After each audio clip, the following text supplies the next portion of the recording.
નમસ્કાર, તમારું હાર્દિક સ્વાગત છે એજ્યુકેશન ઇન ગુજરાતી ચેનલ પર। આજનો આપણો વિષય છે ધોરણ 5 વિષય हिंदी, चैप्टर 6 उसका नाम ही हंसी का पिटारा और साहित्य प्रकार है चुटकुले। इसमें हम प्रश्न पहला देखते हैं।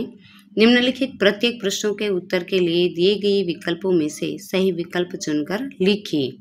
उसमें पहला है माँ ने बाहर क्या सूखने रखा था, उसका उत्तर है ए गेहूं। दूसरा है दीपक खाली जगह नहीं खाता, उसका उत्तर है ए मिठाई। तीसरा है रसोई घर में कौन दूध पी रहा था, उसका उत्तर है सी बिल्ली। प्रश्न दूसरा है निम्नलिखित प्रश्नों के एक दो वाक्यों में उत्तर लिखिए। उसमें प्रश्न पहला है कौन गेहूं खा रहा था, उसका उत्तर है गधा गेहूं खा रहा था। दूसरा है बेटे ने गधे को क्यों नहीं हटाया, उसका उत्तर है बेटे ने गधे को नहीं हटाया क्योंकि माँ ने उसे गाय को निकालने के लिए कहा था। तीसरा है दूसरे दोस्त ने दीपक को मूर्ख क्यों कहा, उसका उत्तर है दूसरे दोस्त ने दीपक को मूर्ख कहा क्योंकि वह मिठाई नहीं खाता है। चौथा है व्याकरण के अनुसार दीपक क्या है, व्याकरण के अनुसार दीपक करता है। प्रश्न पांचवा है मालिक ने नौकर से क्या कहा, उसका उत्तर है मालिक ने नौकर से कहा कि तू कोई भी काम करने से पहले मुझसे पूछ लिया कर। प्रश्न छठा है नौकर ने बिल्ली को क्यों नहीं भगाया, उसका उत्तर है नौकर ने बिल्ली को नहीं भगाया क्योंकि उसके मालिक ने कहा था कि कोई भी काम करने से पहले मुझसे पूछ लिया कर। प्रश्न सातवां है आदमी ने दुकानदार से क्या मांगा, उसका उत्तर है आदमी ने दुकानदार से कुत्ते के बिस्किट मांगे। आठवां प्रश्न है रामू ने श्यामू को देखकर क्या पूछा, उसका उत्तर है रामू ने श्यामू को देखकर पूछा क्या बे गधे को लेकर कहाँ जा रहा है। प्रश्न नौवां है माँ ने गेहूं का ध्यान रखने के लिए किसे कहा, उसका उत्तर है माँ ने अपने बेटे से गेहूं का ध्यान रखने के लिए कहा। प्रश्न 10वां है दोनों दोस्त किसकी तैयारी कर रहे थे, उसका उत्तर है दोनों दोस्त हिंदी व्याकरण की तैयारी कर रहे थे। प्रश्न 3 है निम्नलिखित प्रश्नों के समानार्थी शब्द ढूंढकर लिखिए।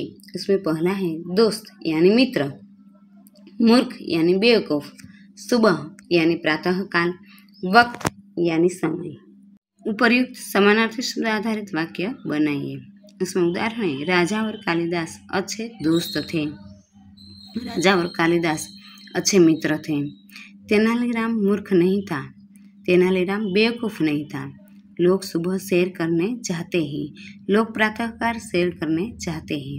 हमें वक्त का पालन करना चाहिए, हमें समय का पालन करना चाहिए।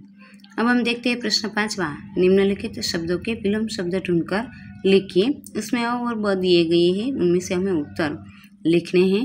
पहला है सूखा, उसमें जवाब आएगा ई गीला। दूसरा है मूर्ख, उसका उत्तर है सी बुद्धिमान। तीसरा है गलत, उसका उत्तर है डी सही। चौथा है दिन, उसका उत्तर है ए रात। पांचवा है दोस्त, उसका उत्तर है एफ दुश्मन। छठा है सुबह, उसका उत्तर है बी शाम। सातवां है नौकर, उसका उत्तर है जी मालिक। प्रश्न छठा है उपर्युक्त विलोम शब्दों पर आधारित वाक्य बनाइए। उसमें पहला है बरसात से पहले धरती सूखी थी परंतु बरसात होते ही गीली हो गई। दूसरा है बीरबल मूर्ख नहीं बहुत ही बुद्धिमान दरबारी था। तीसरा है मैंने सोचा उत्तर सही होगा लेकिन वह गलत था। चौथा है मंदिर में आज दिन के समय और कल रात के समय भजन होंगे। पांचवा है हमें अच्छे लोगों को दोस्त बनाना चाहिए न कि दुश्मन। छठा है चरवाहा भेड़ बकरियां को लेकर सुबह जाता और शाम को वापस आता है। सातवां है मालिक गाड़ी में घूमता लेकिन नौकर पैदल ही जाता था। प्रश्न 7वां है सुंदर हस्ताक्षर में लिखिए। विद्यार्थी जवाब लक्ष्य। पहला है बेटा देखना गेहूं सूख रहा है कहीं गाय न खा जाए। दूसरा है आपने तो गाय को हटाने को कहा था, वह तो गधा है। तीसरा है तू कोई काम करने से पहले मुझसे पूछ लिया कर। चौथा है एक आदमी दुकानदार के पास जाकर बोला। पांचवा है श्यामू मूर्ख हो क्या, यह गधा नहीं कुत्ता है। Thank you.